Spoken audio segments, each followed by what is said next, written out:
오늘 본문 말씀으로 용서와 회복 그리고 자유라는 말씀을 전하려고 합니다. 오늘 요한복음 7장에서 먼저 초막절 명절에 예수님께서 유대인들에게 말씀을 가르치셨어요. 그리고 그들과 여러 논쟁을 하셨습니다. 그 후에 사람들은 각각 집으로 돌아갔고요. 또 예수님은 이후에 고요한 감난산에 가셔서 기도하시면서 밤을 보내셨습니다. 그리고 아침에 다시 성전으로 오셨습니다. 그 장면이 오늘 저희가 읽은 본문에 해당됩니다. 그곳에서 예수님은 바리새인들과 서기관들이 끌고 온 가나마다 붙잡힌 한 여인을 마주하셨습니다. 오늘 본문은 가나마다 붙잡힌 한 여인의 이야기를 통해서 율법의 심판과 또 세상의 정죄 그리고 예수님의 용서를 극명하게 대조하면서 우리 자신을 돌아보게 합니다. 오늘 저는 용서와 회복 그리고 자유라는 주제로 오늘 본문 말씀을 통해서 얻을 수 있는 영적인 교훈을 함께 살펴보고자 합니다. 첫째는요, 율법 앞에 의인은 없습니다. 오늘 본문 요한복음 8장 5절의 말씀입니다. 모세는 율법에 이러한 여자를 돌로 치라 명하였거니와 선생은 어떻게 말하겠나이까? 바리새인들과 서기관들이 가늠하다 붙잡힌 여인을 현장에서 잡아서 예수님께 끌고 와서 질문하였습니다. 율법에 분명히 가늠한 자는 돌로 쳐 죽이라고 되어 있습니다. 레위기 20장 10절입니다. 누구든지 남의 아내와 간음하는 자, 곧 그의 이웃의 아내와 간음하는 자는 그 간부와 음부를 반드시 죽일지니라 말씀합니다. 하지만 오늘 이 본문에 그 바리새인들과 서기관 그리고 군중들의 진짜 목적은 율법의 정의를 세우는 것이 아닙니다. 이들은 예수님을 함정에 빠뜨려서 고발하려는 것이죠. 예수님께서 여인을 죽이라고 하면 그동안 가르치셨던 그 예수님의 사랑 또 용서의 메시지와 모순이 되고요. 또 사형 집행권이 로마에 있었기 때문에 로마법에도 저촉이 됩니다. 반대로 여인을 용서하라 하면 율법을 무시하는 것으로 예수님은 비난받고 공의회에 끌려가서 종교 재판을 받을 것입니다. 예수님은요, 그 질문 앞에 침묵하십니다. 그리고 몸을 굽혀서 땅에 무언가를 쓰셨어요. 어떤 것을 쓰셨는지 성경은 밝히지 않고 있지만 아마도 뭐 그들의 죄목을 쓰거나 또 율법의 말씀을 기록하였을지도 모르겠습니다. 그러나 성경은 말씀하고 있지 않습니다. 예수님께서 땅에 무언가를 쓰시고 그때에 그 종교 지도자들이 계속 묻는 거예요. 질문에 대답하라고, 질문에 대답하라고. 그래서 예수님께서 바리새인들과 서기관들을 향해서 몸을 일으켜서 말씀하셨습니다. 오늘 본문 8장 7절입니다. 너희 중에 죄 없는 자가 먼저 돌로 치라. 이 말씀에 사람들은 양심의 가책을 느꼈습니다. 어른부터 시작하여서 젊은이까지 하나 둘씩 자리를 떠났습니다. 아무도 여인에게 돌을 던지지 못했습니다. 왜냐하면 그들 모두가 죄인이었기 때문입니다. 하나님께서 우리에게 율법을 주신 궁극적인 목적이 무엇일까요? 사람을 심판하고 멸망시키려는 것이 아니죠. 오히려 그 율법을 통하여 당신의 백성이 거룩하게 되고 죄악에서 벗어나서 영원한 생명으로 인도하시려는 하나님의 사랑에서 비롯된 것입니다. 성경에 나타난 율법의 목적은 크게 세 가지로 볼 수 있는데 첫째는요, 죄를 깨닫게 합니다. 로마서 3장 20절에 율법으로는 죄를 깨달음이니라 말씀합니다. 둘째는 하나님의 속성과 뜻을 계시하십니다. 율법은 하나님의 거룩하심, 하나님의 의로우심, 공의로우심을 드러냅니다. 시편 19편 7절 8절 말씀에 여호와의 율법은 완전하여 영혼을 소성시키며 여호와의 증거는 확실하여 우둔한 자를 지혜롭게 하며 여호와의 교훈은 정직하여 마음을 기쁘게 하고 여호와의 계명은 순결하여 눈을 밝게 하시는도다 말씀합니다. 이 여호와의 율법은 곧 하나님과 하나님의 속성과 같은 것입니다. 세 번째, 어찌 보면 가장 중요한 메시지인데 율법의 궁극적인 목적은 우리를 영혼을 그리스도께로 인도하는 것입니다. 갈라디아서 3장 24절에 이같이 율법이 우리를 그리스도께로 인도하는 초등교사가 되어 우리로 하여금 믿음으로 말미암아 의롭다 하심을 얻게 하려 함이라 말씀합니다. 성경은 분명히 밝히고 있습니다. 가르치십니다. 모든 인간은 죄인이다. 로마서 3장 10절에 기록된 바 의인은 없나니 하나도 없으며 로마서 3장 23절에 모든 사람이 죄를 범하였음에 하나님의 영광에 이르지 못하더니 따라서 율법의 심판으로부터 자유로운 사람은 없습니다. 오직 죄 없으신 예수님, 그 예수님이 아니고서는 그 누구도 예외가 될 수 없습니다. 로마서 3장 20절에 그러므로 율법의 행위로 그의 앞에 의롭다 하심을 얻을 육체가 없나니 율법으로는 죄를 깨달음이니라. 하나님의 전적인 은혜가 아니고서는 그 누구도 율법의 심판을 피할 수 없다는 것입니다. 오직 예수 그리스도를 통해서만 구원을 받을 수 있습니다. 할렐루야. 로마서 10장 4절에 그리스도는 모든 믿는 자에게 의를 이루기 위하여 율법의 마침이 되시느니라. 두 번째, 사람은 너무 쉽게 정죄합니다. 오늘 끌려온 여인은 그 가운데 세워지고 사람들은 그 여인을 빙 둘러쌌습니다. 그 자리에 있던 사람들은 여인을 바라보며 우월감에 빠져 있었을 겁니다. 나는 저런 죄인과는 달라. 나는 저런 죄를 짓지 않았고 저런 인생을 살지 않았어 생각했을지 모릅니다. 자신의 죄악은 깨닫지 못한 채 다른 사람을 쉽게 정죄합니다. 오늘날 세상도 마찬가지죠. 누군가 실수하고 잘못하면 비난과 정죄는 빠르게 퍼져나갑니다. 특히 인터넷 시대의 작은 실수나 과거의 잘못이 순식간에 확산되어서 돌이킬 수 없는 피해를 주기도 합니다. 성경을 살펴보면 정죄는 분명 마귀의 일입니다. 마귀는 우리의 죄를 하나님 앞에 고발하고 사람의 마음을 공격하고 낙심하게 만듭니다. 요한계시록 12장 10절에 우리 형제들을 참소하던 자, 곧 우리 하나님 앞에서 밤낮 참소하던 자가 쫓겨났고 마귀는 이렇게 말하죠. 너는 안 돼. 너가 그러고도 그리스도인이야? 그렇게 사느니 차라리 죽는 게 낫지 않아? 속삭이죠. 우리를 좌절하게 하고 절망으로 이끕니다. 창세기 3장에서 뱀이 하와를 유혹하여 하나님 말씀에 불순종하게 만든 후에 그 즉시 수치심과 두려움이 찾아왔습니다. 창세기 3장 7절 8절입니다. 이에 그들의 눈이 밝아져 자기들이 벗은 줄을 알고 무화과 나무 잎을 엮어 치마로 삼았더라. 그들이 그날 바람이 불 때 동산에 거니시는 여호와 하나님의 소리를 듣고 아담과 그의 아내가 여호와 하나님의 낯을 피하여 동산 나무 사이에 숨은지라. 창세기 3장 10절에 이르되 내가 동산에서 하나님의 소리를 듣고 내가 벗었으므로 두려워 숨었나이다.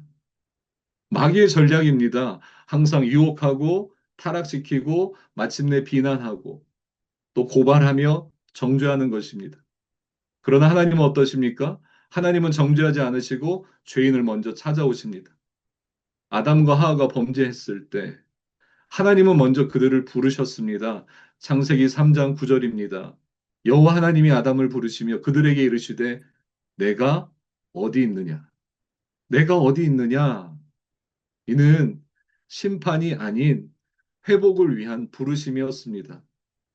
너가 어디 있느냐? 하나님은 분명 죄를 미워하시지요. 그렇지만 죄인을 버리지 않으십니다. 아담과 하와의 수치심과 두려움을 가려주기 위해서 하나님은 오히려 가죽 옷을 지어서 입히셨습니다. 예수님께서도 죄인인 우리를 먼저 찾아오셨습니다. 마가복음 2장 17절에 건강한 자에게는 의사가 쓸데없고 병든 자에게라야 쓸데있느니라. 나는 의인을 부르러 온 것이 아니요 죄인을 부르러 왔노라 하시니라. 로마서 5장 8절에 우리가 아직 죄인 되었을 때에 그리스도께서 우리를 위하여 죽으심으로 하나님께서 우리에 대한 자기의 사랑을 확증하셨느니라. 성령님은 어떠십니까? 우리에게 죄를 깨닫게 하십니다. 그렇지만 그 목적은 정죄가 아닌 회복입니다.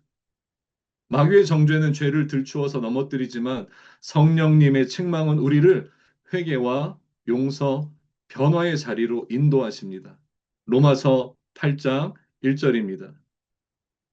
그러므로 이제 그리스도 예수 안에 있는 자에게는 결코 정죄함이 없나니. 예수님은 우리의 죄를 대신 짊어지셨고 정죄의 판결은 이미 십자가에서 끝났습니다.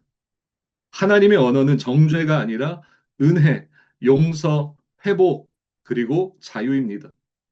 우리는 마귀의 정죄가 아니라 예수 그리스도의 복음의 진리 위에 굳게 서야 합니다. 끝으로 세 번째, 예수님의 용서는 인생을 회복시키시고 자유를 주십니다. 여인을 정죄하던 모든 사람이 떠났습니다. 그리고 예수님은 여인에게 말씀하셨습니다. 오늘 본문 10절입니다. 여자여 너를 고발하던 그들이 어디 있느냐? 너를 정죄한 자가 없느냐? 예수님은 여인을 여자여라고 존중하며 부르셨습니다. 이것은 존중의 표현입니다.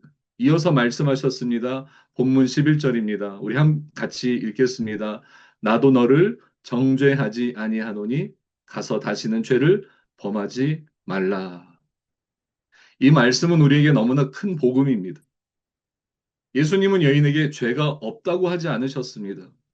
그러나 그 여인을 용서하고 여인의 죄를 사하여 주셨습니다. 오늘 이 본문의 말씀에는 여인이 회개했다는 암묵적인 전제가 담겨져 있는 것입니다. 하나님은 회개하는 자를 기뻐하시고 그 죄를 용서하여 주십니다. 요한일서 1장 9절입니다. 만일 우리가 우리 죄를 자백하면 그는 미쁘시고 의로우사 우리 죄를 사하시며 우리를 모든 불의에서 깨끗하게 하실 것이요. 예수님은 여인의 죄를 아셨고 그 죄값을 치르기 위해 십자가로 가실 분이셨습니다. 예수님의 용서는 단순한 면죄부가 아닙니다. 여인에게 삶의 변화를 요구하는 것입니다. 예수님께서 이와 같은 용서를 받은 여인은 분명 새 인생을 살았을 것입니다. 가서 다시는 죄를 범하지 말라. 영어 성경을 ESV 영어 성경에는 이렇게 써 있더라고요. From now on sin no more. From now 과거는 지나갔다. From now 이제부터 지금부터 다시는 죄 짓지 마라. 가서 다시는 죄를 범하지 말라는 이 말씀은요.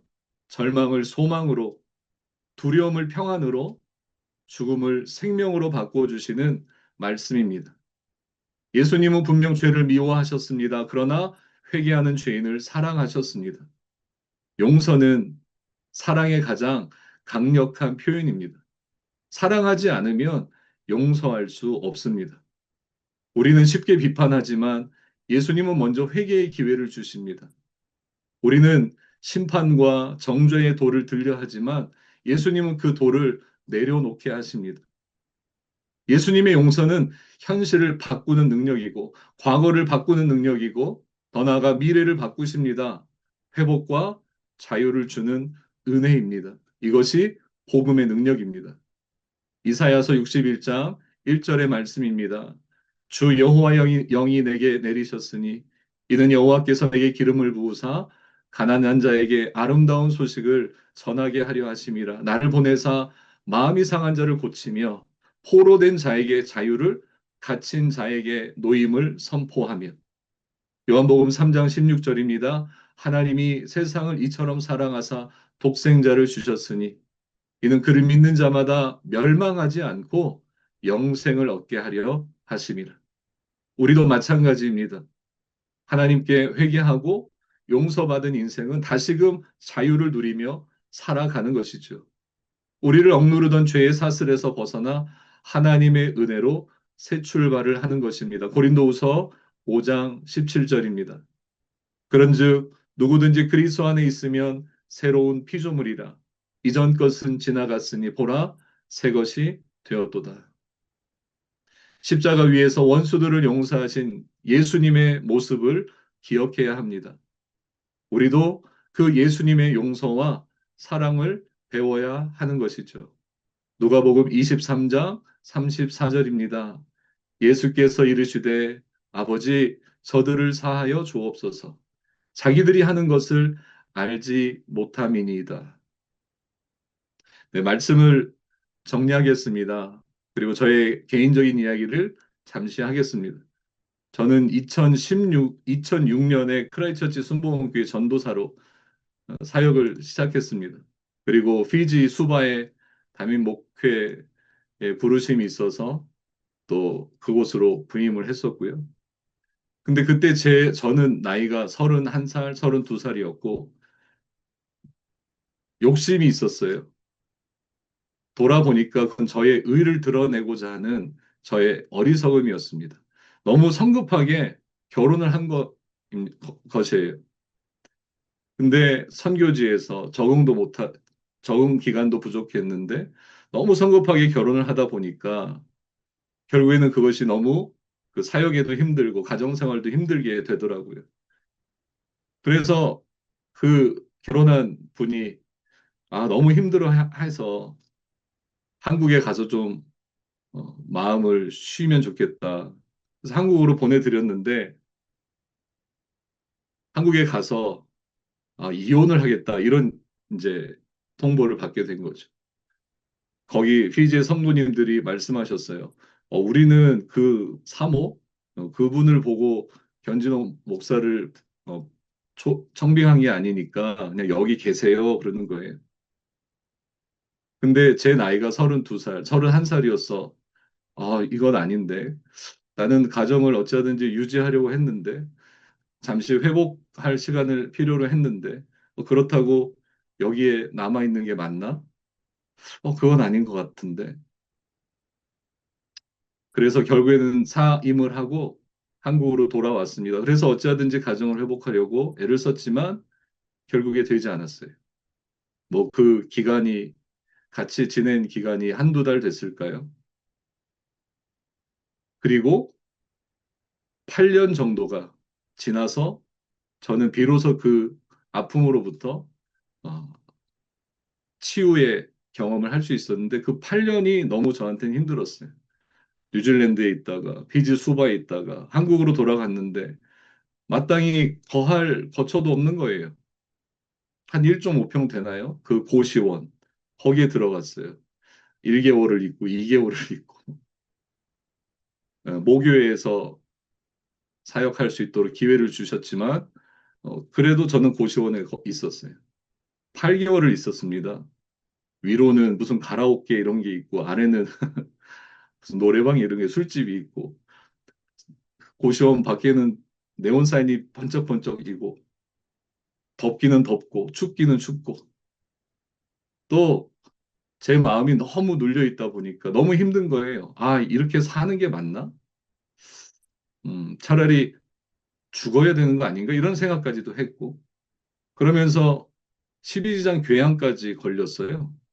그러니까 궤양이 이제 출혈이 있었던 거죠. 내장에 출혈이 있었어요. 약을 3개월치를 이만큼 해가지고 그 고시원에서 약을 먹어가면서 안 먹으면 아프니까 약을 먹어도 1개월을 먹고 2개월을 먹고 3개월을 먹고 그렇게 1년, 2년, 3년이 지나고 한 8년째쯤 됐을 때 저는 이제 상담을 공부하기 시작했습니다. 그리고 물론 2012년에 결혼을 했고요. 이제 결혼한 지 13년이 됐고 11살 딸도 있고요. 하나님의 은혜죠. 그리고 저는 상담을 공부하면서 특별히 부부 상담에 좀 특화된 어떤 훈련들을 좀 받았어요. 그리고 그 모임 가운데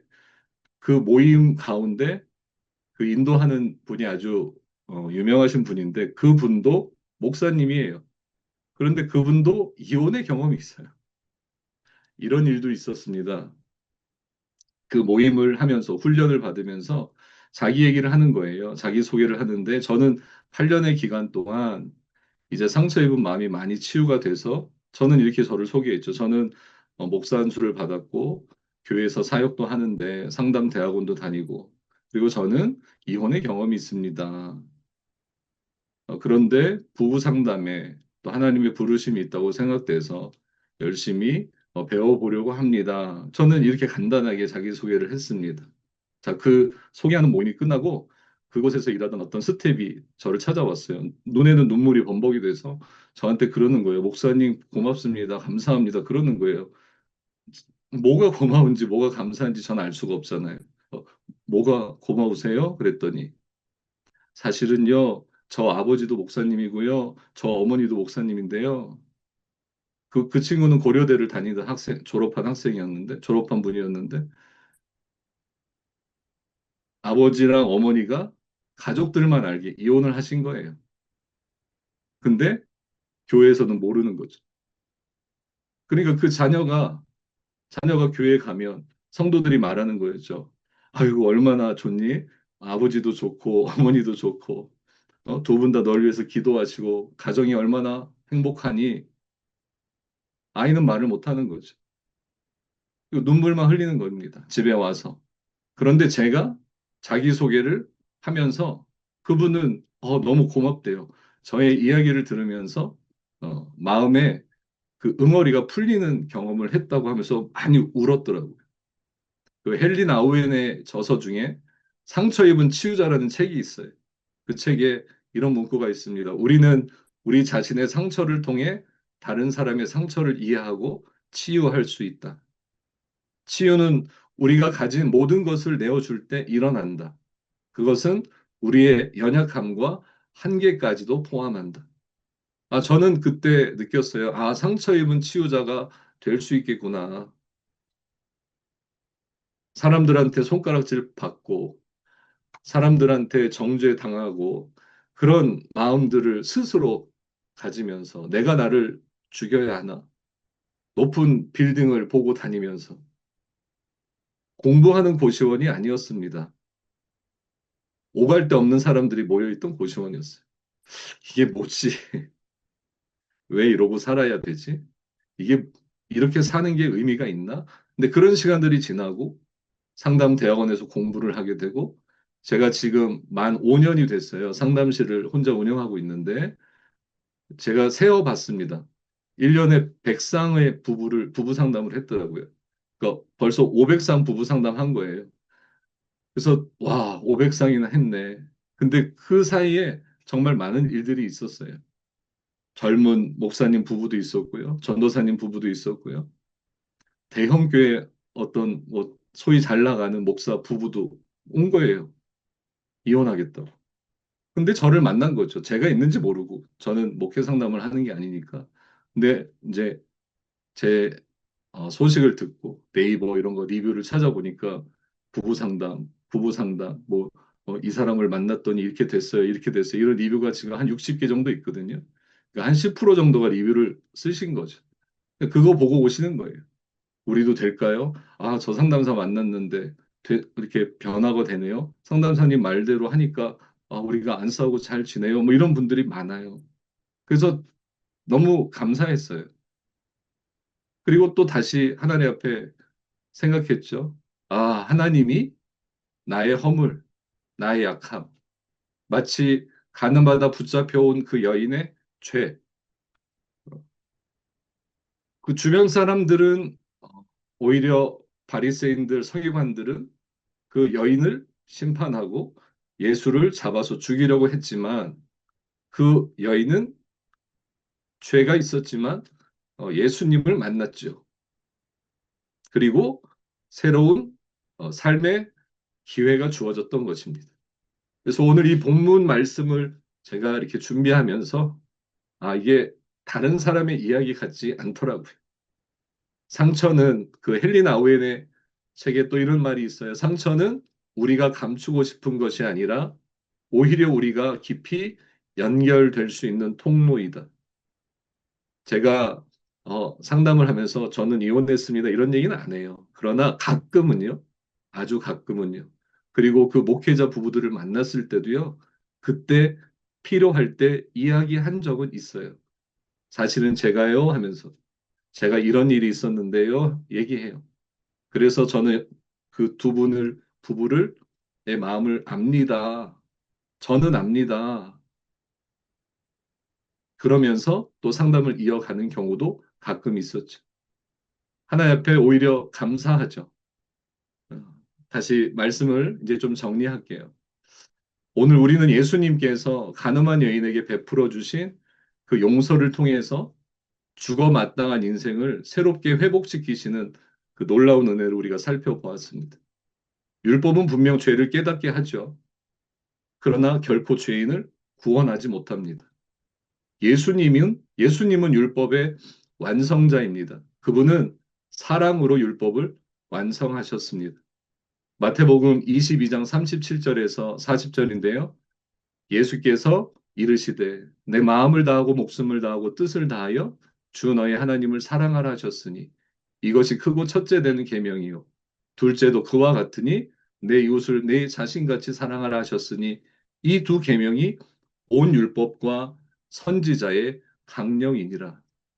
로마서 13장 8절에서 10절에는요. 피차 사랑의 빛 외에는 아무에게든지 아무 빛도 지지 말라. 남을 사랑하는 자는 율법을 다 이루었느니라. 간음하지 말라, 살인하지 말라, 도둑질하지 말라, 탐내지 말라 한 것과 그 외에 다른 계명이 있을지라도 내 이웃을 내 자신과 같이 사랑하신 그 말씀 가운데 다 들었느니라. 사랑은 이웃에게 악을 행하지 아니하나니 그러므로 사랑은 율법의 완성이니라. 예수님이 이 세상에 오신 이유는 죄인을 정죄하기 위함이 아니라 죄인을 구원하시고 생명과 자유를 주시기 위함입니다. 이 복음의 메시지를 우리가 마음 깊이 새기면서 우리의 삶 속에서도 예수님의 용서를 경험하고 진정한 자유를 누리시기를 바랍니다.